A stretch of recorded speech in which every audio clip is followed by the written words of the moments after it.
I went to the ice drags was back in '78.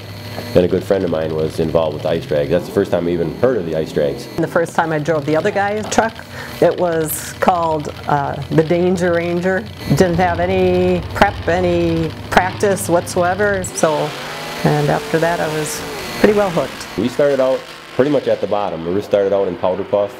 I started out in an easy street class where the cars weren't making that kind of horsepower, and then finally got to a point where we had the record in the championship in that class, and then we decided to go on and see what we could do with a little more horsepower. On ice, you never really have the same track twice. Even though you might go one time after the other, the track is always different because of the Neelys biting down, making more grooves in the track. As far as, if you're consciously thinking, oh, this is ice versus asphalt, that goes away in a heartbeat. You don't even think about that at all because it does grip so good that it feels like asphalt or a regular street. It's a 65 from a Mustang fastback, and we kept with the Ford style engine.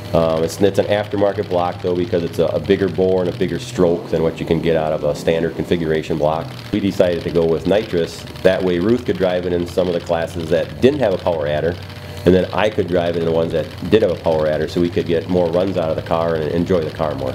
And there they vary about how wide the tire is and how big a diameter it is. So I would guesstimate the people out there racing have anywhere from 2,500 to 4,500 screws in one tire. And in the front we just run a small, like a sheet metal screw in there, just to give a little bit of a turning. When you start getting to the 125, 130 mark for mile an hour, the car doesn't handle quite the same. It doesn't get as much bite anymore, so you can put down, you can have a lot of power, but you got to find a way of hooking up with that power. So it gets a little more challenging to drive because there's so much more slippage going on than when you're a little bit less horsepower. So if you start out a little bit at the beginner level, even if you don't have any screws and tires, just rubber tire class, four-wheel drive class, whatever, and just start out just getting your feet wet a little bit. And if you can get somebody to drive with you, that's even better yet, and just go out there and have fun and just see what it's all about. Just kind of hop in and go.